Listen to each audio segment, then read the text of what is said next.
다니엘서 4장 28절에서 37절 말씀을 함께 읽도록 하겠습니다. 이 모든 일이 다 나 느부갓네살 왕에게 임하였느니라.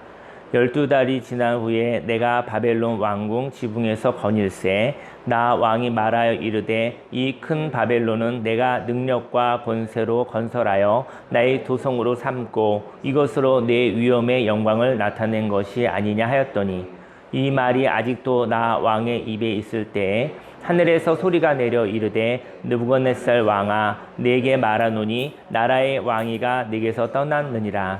내가 사람에게서 쫓겨나서 들짐승과 함께 살면서 소처럼 풀을 먹을 것이요 이와 같이 7대를 지내서 지극히 높으신 이가 사람의 나라를 다스리시며 자기의 뜻대로 그것을 누구에게든지 주시는 줄을 알기까지 이르리라 하더라. 바로 그때 이 일이 나 느부갓네살에게 응함으로 내가 사람에게 쫓겨나서 소처럼 풀을 먹으며 몸이 하늘 이슬에 젖고 머리털이 독수리 털과 같이 자랐고 손톱은 새 발톱과 같이 되었더라.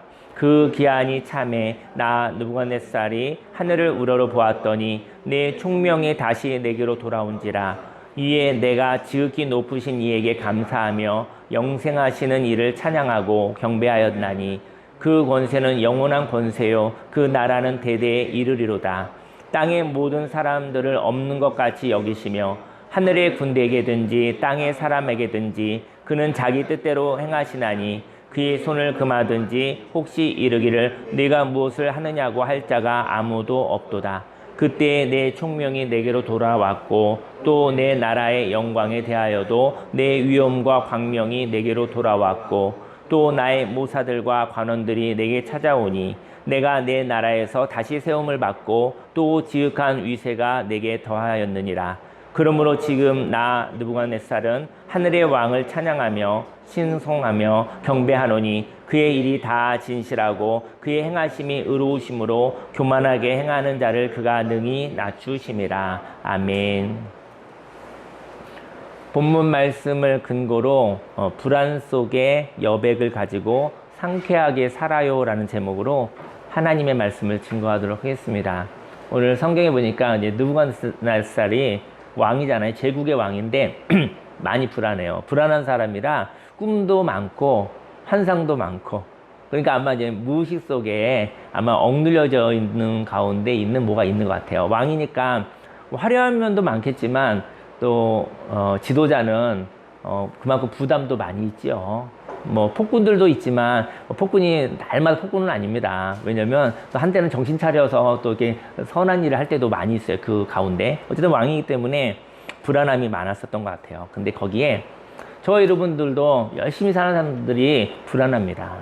불안한데 거기에 여백이 있기를 원해요. 빈자리가 있기를 하나님이 거하실 자리가 있기를 예수님을 축원합니다.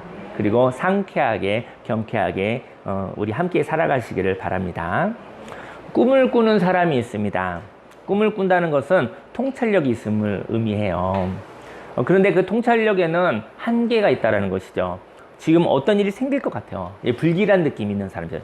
불길한 느낌 예측하는 거예요. 예측이 있는 거예요. 불길한 느낌이 있는 사람이 있죠. 어떤 일이 생길 것이라는 것을 알아요. 그냥 뭔가 느낌이 있어요. 그런 걸 느끼는 사람은 아주 예민한 사람이고 그리고 좀 더 섬세한 사람이죠. 그는 변화를 원하는 사람입니다. 그는 그의 불길한 느낌은 정확해요. 그는 방향이 잘못되었음을 아는 사람인 거예요. 하지만 벼랑으로 걸어가는 것 같아요. 내 인생이 지금 벼랑으로 걸어가는 인생을 바꾸었으면 하는 마음도 있어요. 간절한 마음이 있습니다. 네, 이렇게 방향에 대한 불길함을 느끼지만 그 방향을 어떻게 바꾸어야 하는지 모르는 사람들이 있다는 것이죠. 너무나 괴로울 것 같아요. 뭔가 바꾸어야 돼. 이렇게 가면 벼랑에서 떨어지는 거야. 이런 걸 알겠는데 바꾸고 싶은데 어떻게 바꿔야 할지 모르는 사람이 잠이 오겠습니까? 잠이 올 수가 없는 것이죠. 오늘 느부갓네살처럼 꿈꾸는 사람이 있습니다. 잠을 푹 자지 못하는 것은 안식하지 못하는 것은 거기 불안함이 있기 때문인 것이죠. 거기에 완전히 숙면을 취할 수 없는 것이죠. 저와 여러분들도 오늘을 불길하게 기분 나쁘게 살아가는 때가 있을 거예요. 그런 사람이 있죠. 그런데 어떻게 하면 상쾌한 삶을 살아갈지 몰라 괴로워하는 사람이 있습니다.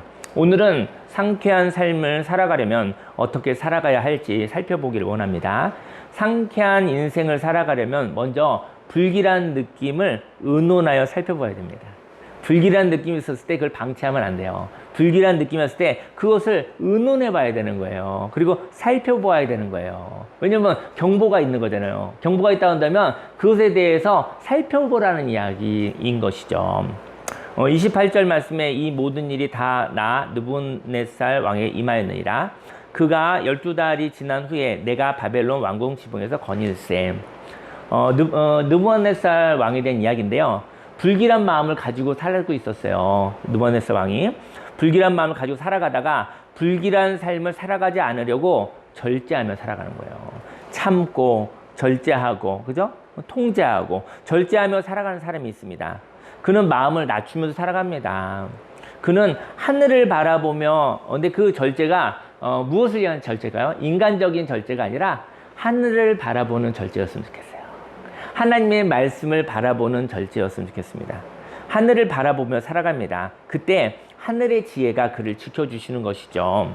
인생 가운데 불길한 마음이 생겼을 때 그 불길한 마음으로 인하여 불안하여 두려운 삶을 살아간다면 그때 불길한 마음이 있고 두려운 마음이 있다고 한다. 그런 경보가 있는 것이잖아요.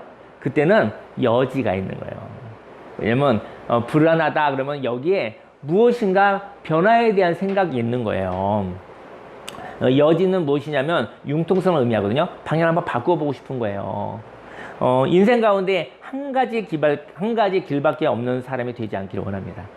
인생 가운데 한 가지 길밖에 없는 사람, 답이 하나밖에 없는 사람은요, 지금 걸어가고 있으나 벼랑에서 떨어지는 거예요. 벼랑이 오는데, 벼랑에서 폭포수가 있는데, 거기서 길이 하나밖에 없어서 끌려가고 있는 거예요. 왜냐면 나는 감하고 있지만 뒤에서 이 폭포수로 물길이 나를 세월이 끌고 흘러내려가고 있잖아요. 그러니까 나는 가만히 있지만 참지만 뒤로 가고 싶지만 그 시간의 흐름 속에서 세월의 흐름 속에서 운명은 없지만 이제 운명이라고 얘기할 수 있겠죠. 그런 사람한테는 방향이 없으니까 한 가지밖에 없는 사람은 운명적 삶을 살아가는 것이죠. 저희 여러분들이 길이 여러 가지가 있으면 길을 선택하며 살아가면 되잖아요. 그죠? 진리의 말씀은 길이 하나밖에 없다라는 얘기가 아니라 진리의 말씀은 인생의 길이 있다라는 거예요. 첫 번째 길이 막히면 두 번째 길이 있다라는 거예요. 세 번째 길이 막히면 두 번째 길이 막히면 세 번째 길이 있다는 거예요. 길은 반드시 있다라는 거예요. 저희 여러분이 인생을 살아갔었던 전반적인 그 길이 어느 때까지 이제는 역할을 다 했어요. 그 길을 내려놓을 때가 있다라는 것이죠.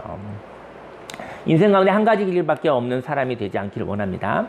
꿈을 통하여 불길함을 감지하고 지혜의 사람에게 조언을 구하죠. 다니엘에게 조언을 구합니다. 이 꿈이, 이 느낌이 무엇을 의미하는지 물어보고 싶은 거예요. 저 여러분들이 어떤 불길한 느낌이 있었을 때 그러면 그것을 의논하는 자가 되기를, 하나님과 의논하는 자가 되기를 원하고요. 하나님과 좀 거리가 멀게 느껴지면 하나님의 사람과 진실한 사람과 의논하시기를 예수님으로 축원합니다. 저희 여러분들이 힘들고 어려울 때는 위기죠. 위기일 때 그 옆에 하나님과 함께 의논하면 가장 좋죠. 근데 우리가 위기 상황에 그러지 못할 때가 있어요. 그때 가까이 있는 사람이 누구냐에 따라 저와 여러분의 인생이 굉장히 희로애락이 있게 되어지는 것이죠. 그래서 다니엘에게 물어봅니다. 이 꿈이, 이 느낌이 무엇인지 물어보고 싶은 것이죠. 이렇게 불길한 마음이 있었을 때 그 마음의 의미를 욕심이 없는 다른 사람과 의논해 봐야 됩니다. 욕심이 있는 사람은 저와 여러분들을 끌고 갈 거예요. 그때 욕심이 없는 진실한 사람과 의논하시길 바랍니다. 그렇다면 그 불길한 마음으로 벗어나기 위한 길을 선물로 받게 되어지는 것입니다. 그리고 불길한 일이 생기지 않는다 하여, 불길한 일이 생기지 않았어요. 생기지 않는다 하여 아무 일도 생기지 않았다고 생각하면 안 됩니다.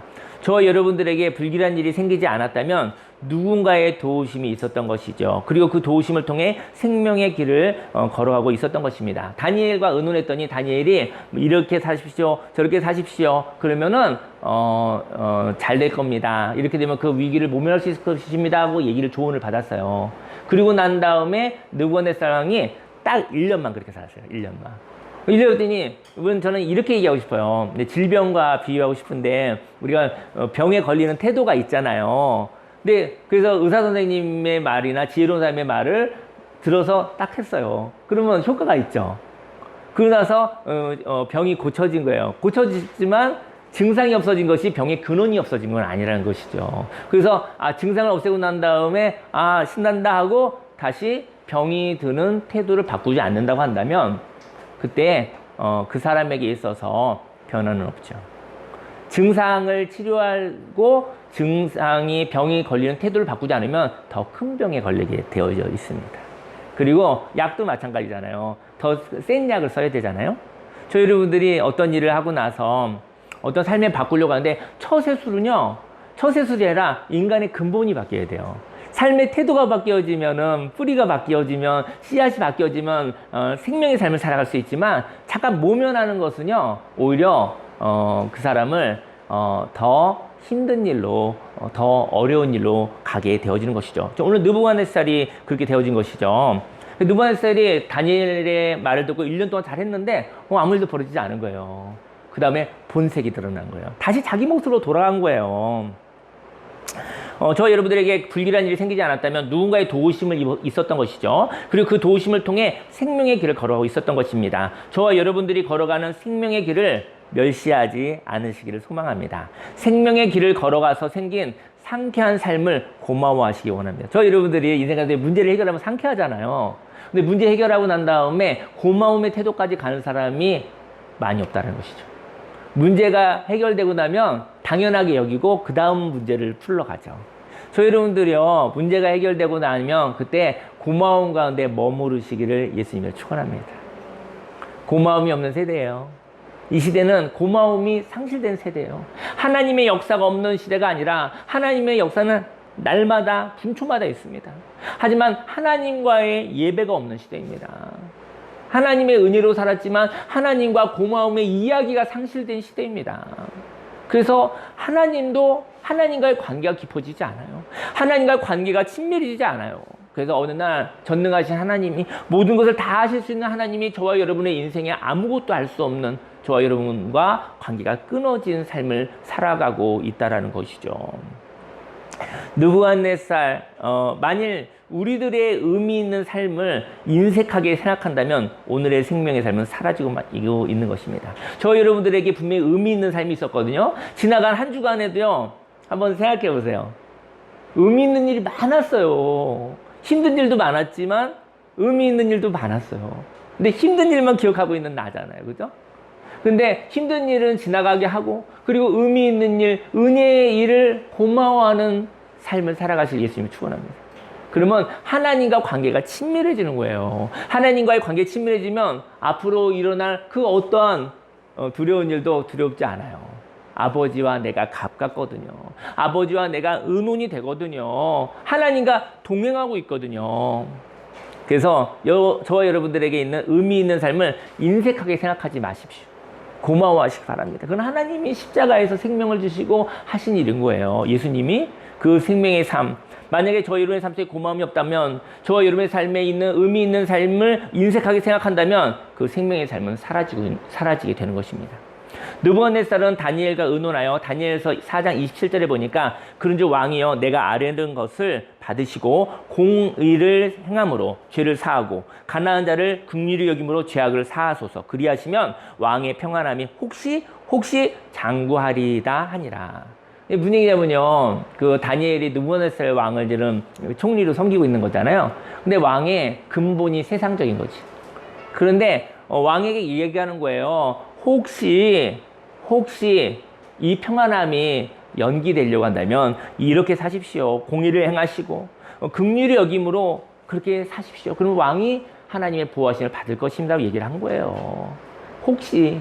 하지만 그의 마음의 근본은 그렇지 않아요. 그래서 느부갓네살은 1년 동안 그런 척해요. 왜냐면 무서우니까. 꿈 때문에 무서우니까 그런 척 하는 거예요. 공의를 행하고 긍휼히 행함으로 1년 동안 평안함을 경험합니다. 하지만 공의와 긍휼의 가치를 작게 해석함으로 느부갓네살은 공의와 긍휼을 통해서 처세술로 썼지 공의와 긍휼을 마음에 소중하게 여기는 사람은 아니었던 것입니다. 그래서 공의와 긍휼을 가치를 작게 해석함으로 더 이상 공의와 긍휼한 삶을 살아가지 않게 됩니다. 저희 여러분들이 살고자 하는 그 아름다운 삶이 처세술이 되지 않기를 예수님으로 축원합니다.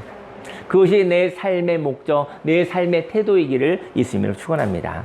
불길한 마음이 없어지자 생명의 삶을 살아가지 않았습니다. 저 여러분들이 인생의 위기를 모면하기 위해 행동하였던 삶은 있었지만요, 그 가치를 모른 채 행동만 하였다면 그 행동은 잃어버리는 것과도 같습니다. 저 여러분들이 너무나 아름다운 것을 하나님 주셨어요. 근데 그것이 처세술로만 이용하지 않기를요. 그것이 나의 생명, 나의 삶의 목적, 내 인생, 나의 모습으로 믿음으로 받아들이시기를 예수님을 축원합니다. 상쾌한 인생을 살아가려면 다음으로 하나님 없는 삶을 몸으로 살아보아야 합니다. 잠깐의 처세술로 인하여 불길한 마음을 없앨 수 있었습니다. 그런데 불길한 마음만 없어지고 난 후 불길한 마음을 다스릴 수 있다고 생각하였습니다. 저희 여러분들이 위기 모면하고 난 다음에 위기 모면 응급실 가서 위기 모면한다고 해서 건강해지는 거 아니에요. 그 사람들은 건강 강좌를 잘 듣고 삶 속에 건강한 태도를 가져야 돼요. 근데 응급실 여러 번 가는 사람은 결국 죽습니다. 응급실을 갔다가 습관처럼 가는 사람은 결국은 죽는 거예요. 그 사람은 응급실 가고 수술 받으면 결국은 그 사람은 더 기능이 쇠퇴해지는 거예요. 근데 응급 상황을 모면했다고 해서 그것 때문에 기뻐하면 안 되는 것이죠. 감사할 일이지만, 그래서 불길한 마음이 없어지고 난 다음에 불길한 마음을 다스릴 수 있다고 착각을 하는 거예요. 불길한 마음이 없어진 것은 하나님 은혜로 없어진 것입니다. 그런데 불길한 마음을 자신의 처세술로 없앴다고 생각한 것입니다. 불길한 마음은 없어졌지만, 증상은 없어졌지만 그 증상을 해결한 하나님을 잃어버린 것입니다. 저 여러분들이 문제를 해결해 주십시오라고 우리는 기도를 많이 하는데, 문제를 해결을 많이 할수록 하나님을 잃어버린 거 아십니까? 도깨비 방망이로 전락할 때 하나님을 잃어버린 것입니다. 많은 신들 중에 잡신들 중에 하나로 전락하는 것이 하나님을 잃어버리는 사건입니다.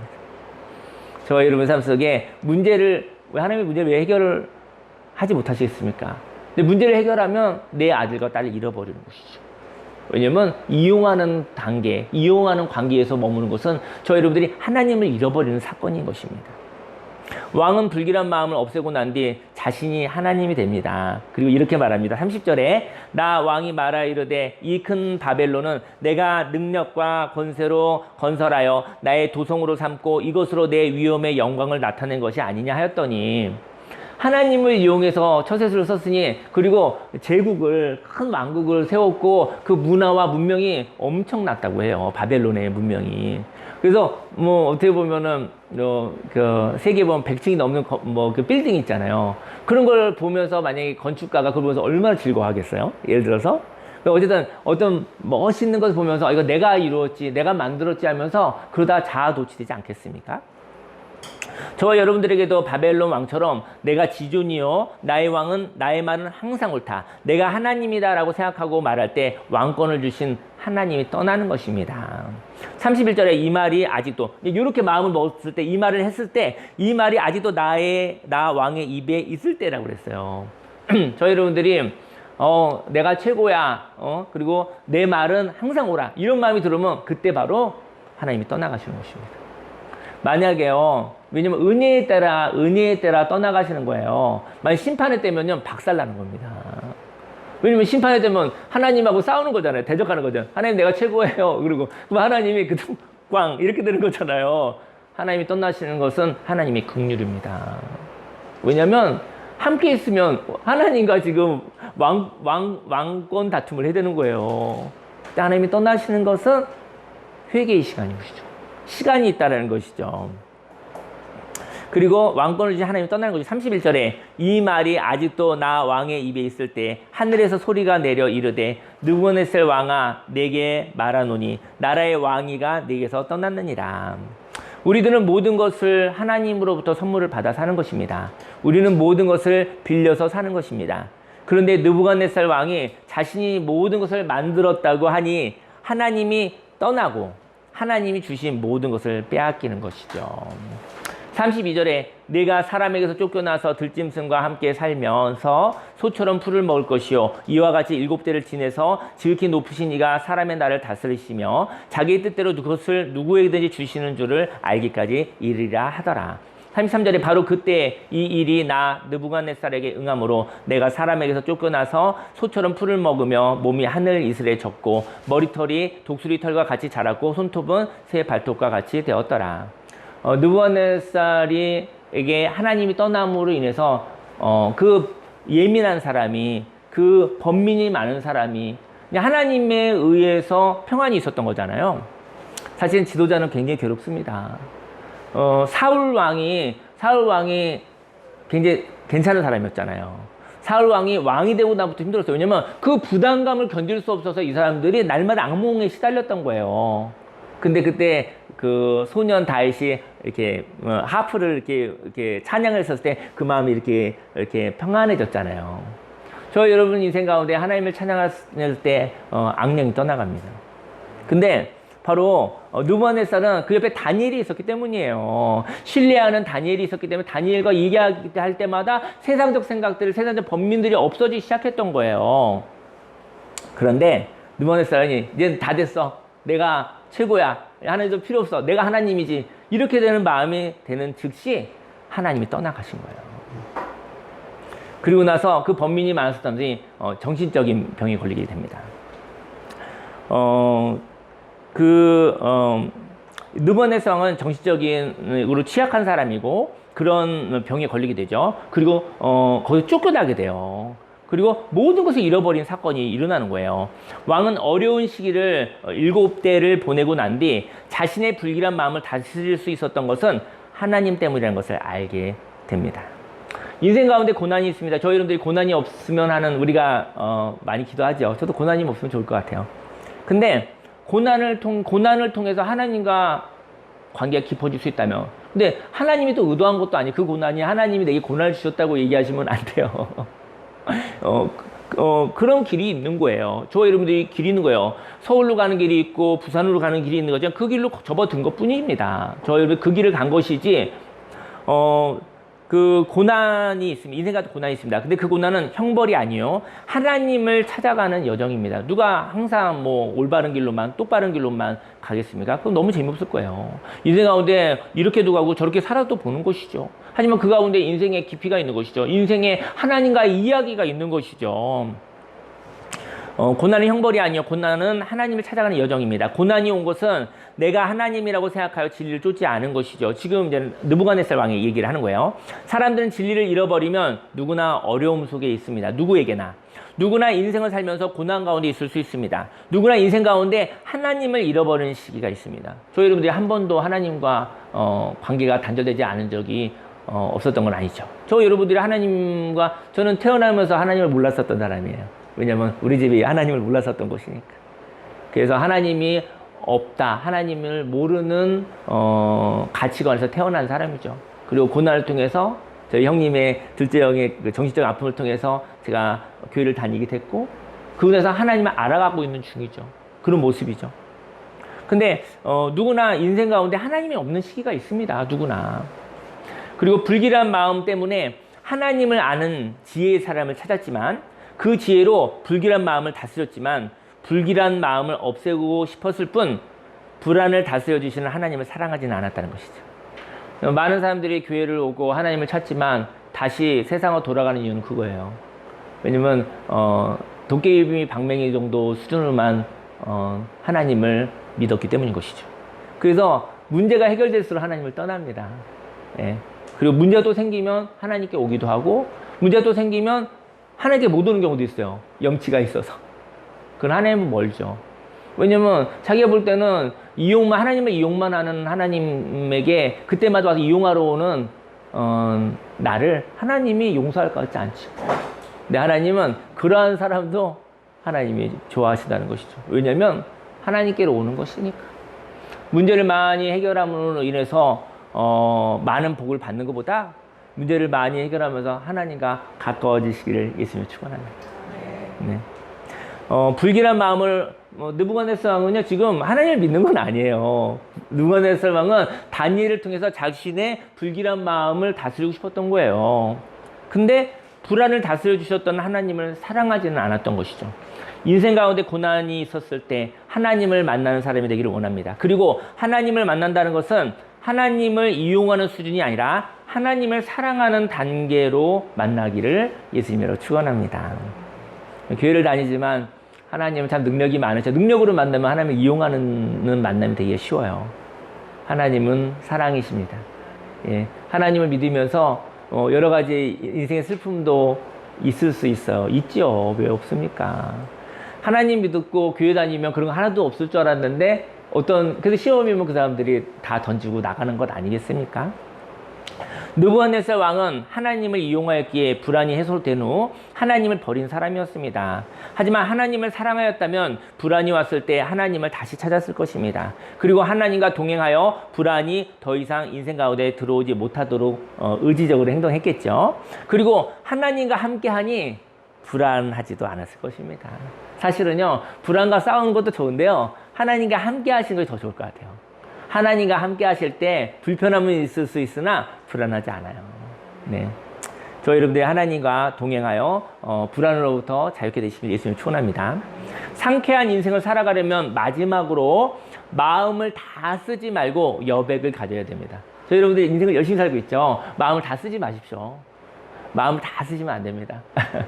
마음을 쓰시고 그리고 여백이 있어야 돼요. 왕은 7대를 지난 후 하나님을 찬양합니다. 34절에 그 기한이 참에 나 느부갓네살이 하늘을 우러러 보았더니 내 총명이 다시 내게로 돌아온지라. 이에 내가 지극히 높으신 이에게 감사하며 영생하시는 이를 찬양하고 경배하였나니 그 권세는 영원한 권세요 그 나라는 대대에 이르리로다. 인생을 살면서 축복을 받으면 감사해야 합니다. 그리고 반대로 교만할까 경계하시기를 예수님을 축원합니다. 축복받은 사람이 교만해지죠. 왜냐면 인생 가운데 복을 받은 사람이 교만해지는 거예요. 복을 받지 못한 사람은 교만해지지 않아요. 마음이 너무 슬프잖아요. 그죠? 교만은 패망의 선봉이요 거만한 마음은 넘어짐의 앞잡이라고 잠언서에 말하고 있는데요. 총명은 내가 가진 생각이 전부라고 생각하잖아요. 그때 없어지는 것이죠. 귀가 막힌 사람들은 총명하지 않아요. 내가 생각한 것이 절대적으로 맞아. 이런 사람은 총명을 잃어버린 거예요. 고집쟁이가 되어져 버린 거죠. 인생은 날마다 변합니다. 그래서 영원한 답은 없습니다. 왕이 하늘을 우러러 봄으로 총명이 돌아오거든요. 하늘을 바라보았다는 거잖아요. 그럼 하나님의 말씀, 하나님의 말씀에 대한 마음이 열려있다는 거잖아요. 하늘을 바라본다는 것은 자신의 답이 막혔을 때, 인생 살다 보면 자신의 답이 막혔을 때 분명히 있었죠. 많이 있죠. 그 답을 버릴 수 있는 용기가 바로 하늘을 바라본다는 것입니다. 익숙한 나의 답이 있죠. 잘 통했었던 처세술, 그것이 통하지 않았을 때 그때 아깝더라도 버리시기를 예수님을 축원합니다. 그 용기가 있는 사람이 하늘을 바라보는 것이죠. 인생 가운데 자신의 생각이 답이 되지 않을 때가 있습니다. 그래서 고집으로 살 때 불안한 것입니다. 저희 여러분들이 불안한 이유는 고집으로 살기 때문인 것이죠. 저와 여러분들이 잡은 것이 있습니다. 그런데 그 잡은 것을 놓아야 할 때가 있습니다. 하나님은 저와 여러분들이 잡을 수 없는 분이에요. 저희 여러분들 하나님을 잡을 수가 없어요. 하나님은 우리들의 손아귀에 잡히는 분이 아니라 하나님이 우리에게 오시는 분이신 거예요. 하나님은 우리 안에, 그리고 우리가 하나님 안에 거하고 하나님이 우리에게 임재에 찾아와 주시는 분이시지. 우리의 힘으로 하나님께 갈 수가 없어요. 우리의 노력으로, 우리의 선행으로, 우리가 가진 물질로, 우리가 가진 모든 것으로, 우리에 대한 어떠한 속임수로도 하나님을 잡을 수가 없습니다. 하나님께 들어가면 인생의 모든 변수를 다룰 수 있는 하나님께서 길을 선물해 주신 것입니다. 35절에 땅의 모든 사람들을 없는 것 같이 여기시며 하늘의 군대에게든지 땅의 사람에게든지 그는 자기 뜻대로 행하시나니 그의 손을 금하든지 혹시 이르기를 네가 무엇을 하느냐고 할 자가 아무도 없도다. 이 느부갓네살이 하는 얘기예요. 하나님은 이런 분이야. 그동안은 자기가 하나님을 막 이용하고 먹은 거야. 근데 7대를 하나님 없는 삶을 살아봤던 것이죠. 근데 하나님을 향하여 마음을 열고 나니 총명이 돌아온 거예요. 느부갓네살이 꿈을 꾸고 번민하셨을 때 자기가 하나님이면 그거 자기가 해결하면 되는 거 아니겠습니까? 왜 다니엘을 찾습니까? 이것이 무슨 꿈인지 그것을 가르쳐달라고 모든 지혜자를 왜 모읍니까? 자신에겐 자신이 전부가 아니라는 고백이 있는 것이잖아요. 하나님은 초월적인 분이십니다. 하나님은 뜻이 하늘에서 이루어진 것 같이 이 땅에서도 이루어지게 하실 수 있는 분이시죠. 하지만 땅에 의해서 사람에 의하여 조종당하는 분은 아니시라는 것이죠. 하나님은 사랑과 하늘과 땅의 모든 것 위에 계신 분이십니다. 그래서 그 누구도 하나님을 조롱할 수가 없는 것입니다. 36절에 그때 내 총명이 내게로 돌아왔고 또 내 나라의 영광을 대하여도 내 위엄과 광명이 내게로 돌아왔고 또 나의 모사들과 관원들이 내게 찾아오니 내가 내 나라에서 다시 세움을 받고 그리고 또 지극한 위세가 내게 더하였느니라. 느부갓네살은 하나님을 인정하고 대적하지 않으니 하나님이 그에게 잃어버린 지위를 다시 허락하여 주셨습니다. 37절에 그러므로 지금 나 느부갓네살은 하늘의 왕을 찬양하며 칭송하며 경배하노니 그의 일이 다 진실하고 그의 행하심이 의로우심으로 교만하게 행하는 자를 그가 능히 낮추심이라. 기도하고 싶은데요. 하나님은 사랑이십니다. 하나님은 교만하여 하나님이 없다 하는 자들을 절대로 포기하지 않으십니다. 여기 있는 분들 중 하나님이 없다고 얘기하지 않은 사람이 누가 있어요? 고집 부리지 않은 사람이 누가 있어요? 근데 그런 사람들을, 교만한 사람들을 낮추시는 분이시지 교만한 사람들을 박살내는 분은 아니시라는 것이죠. 내가 교만이 뭔지 몰랐었던 적도 있었잖아요. 그죠? 근데 포기하지 않으십니다.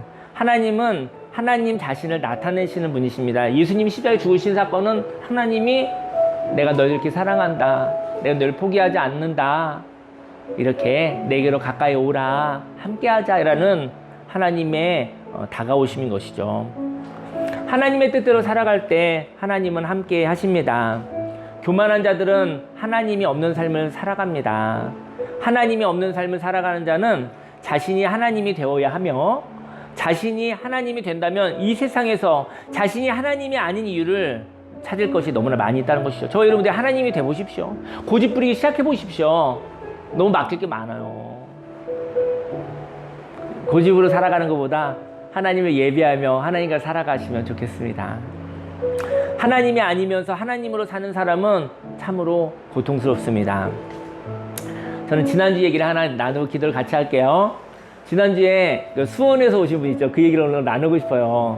지난주에 수원에서 두 분의 사람이 오셨는데 교회를 방문해 주셨습니다. 근데 수원에서 강화도의 계곡에서 그냥 캠핑을 하자고 하면서 오셨나 봐요.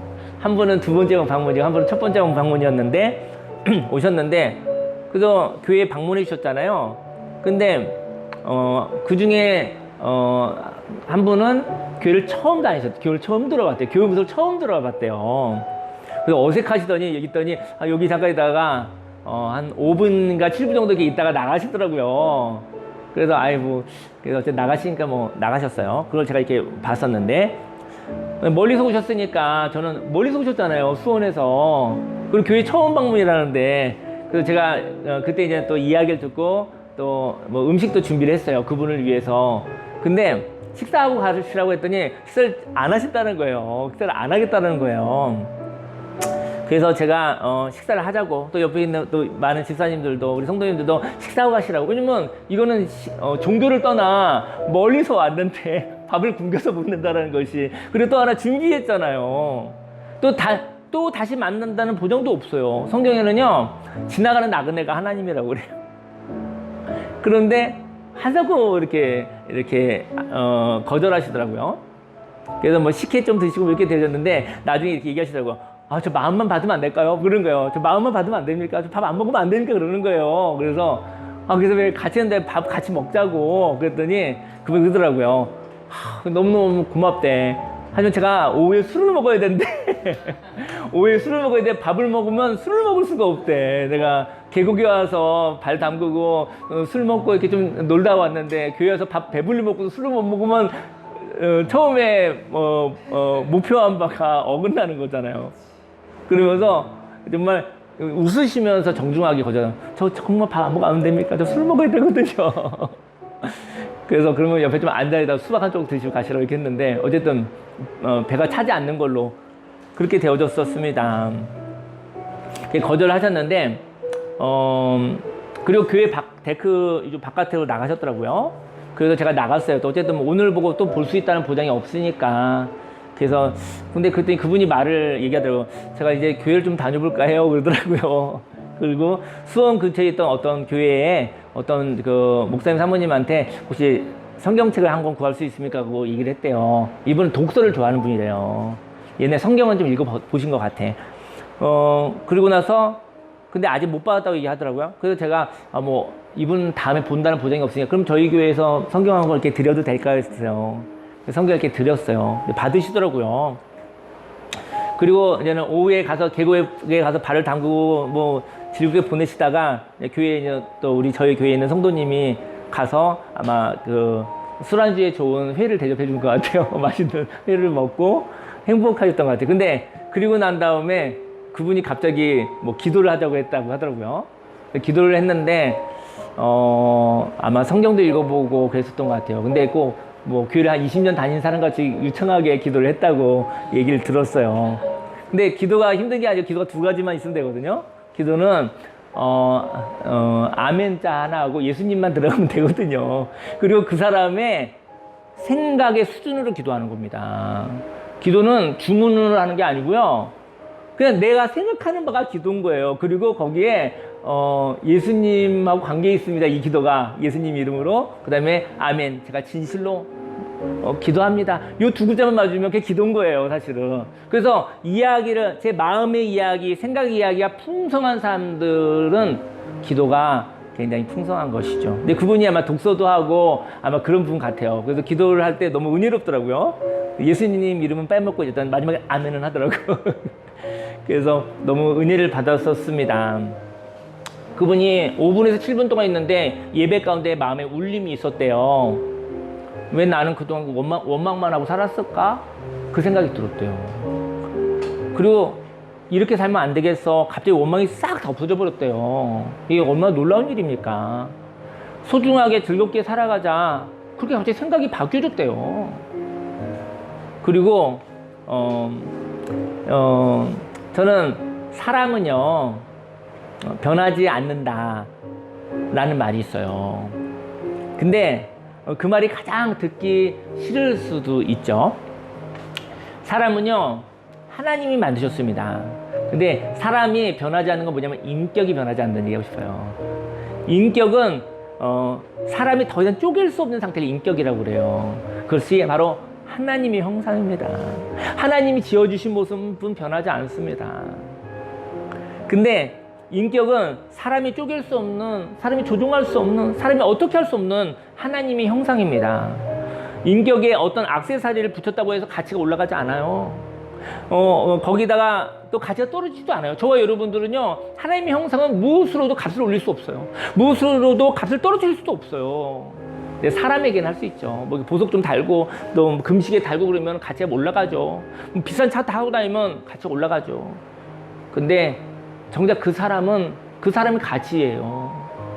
근데 그런 액세서리가 많을수록 뭐 예쁘게 되는 건 좋지만 거기 너무 치중하는 사람들은 그 사람은 너무 자존감이 낮은 사람이고 열등감이 많은 사람들이에요. 하지만 저희 여러분들이 아름답게 꾸미시기 바라고 그것에 의존하지 않으시기를 예수님이 축원합니다. 사람은 변할 수 있습니다. 하지만 하나님이 만들어주신 고유한 인격은 변할 수가 없습니다. 사람을 바라보되 어떤 관점으로 보느냐에 따라 사람이 달라집니다. 사람을 하나님의 관점으로 보시면 생명의 샘솟음이 있어요. 사람을 세상의 관점으로 보면 원망으로 가득 찬 삶을 살아가는 것입니다. 하나님의 관점으로 나를 볼 수 있다면 이것이 바로 여백입니다. 여러분들이 인생을 사시고 난 다음에 어느 날 인생에 막혔었을 때 그때 이 상황과 나를 하나님의 관점으로 보시면 하나님의 관점으로 바라볼 수 있는 여백이 있기를 예수님으로 축원합니다. 세상의 관점은 감각적이고 그러나 그 관점은 사람을 슬프게 합니다. 세상의 관점으로 문제 해결을 위해서도 살아가지만 그 세상의 관점이 막히면 하나님의 관점으로 자신을 바라보시기 소망합니다. 우리는 먼저는 세상의 관점으로 바라보게 돼 있거든요. 근데 그 관점이 막히면 그때 하나님을 보았으면 좋겠어요. 그리고 세상의 관점으로 충분히 보았기에 인생에 충분히 원망하셨다고 한다면 충분히 바라보지 않았던 하나님의 관점으로 인생의 후반전을 사시기를 예수님을 축원합니다. 지난주에 오신 분이 밥을 여러 번 먹고 가라고 그 요청이 너무 좋았대요. 밥은 안 먹었지만 그분이 그 따뜻한 제안이 너무 좋았대요. 그리고 성경책을 이렇게 제가 원래 즉각적이지 않은데 이렇게 드리게 됐는데 그분이 그것을 받을 때 팔에서 전율이 흘렀대요. 하나님이 저와 여러분들의 삶을 지켜보고 계십니다. 하나님이 저와 여러분들에게 사람을 통하여 환경을 통하여 따스하게 시원하게 다가오십니다. 무더운 여름입니다. 어르신들의 기력이 이르신 것 같아요. 그런 전화 한 통도 좋을 것 같고 만나봄도 좋을 것 같아요. 마음이 아픈 사람들에게 위로가 필요한 것 같습니다. 여름성경학교가 8월 14일부터 16일까지 있는데 그때 시원함과 따스함이 진리의 명쾌함이 성령의 따스함이 즐거운 재미가 넘치는 시간이 되도록 기도를 부탁드리겠습니다.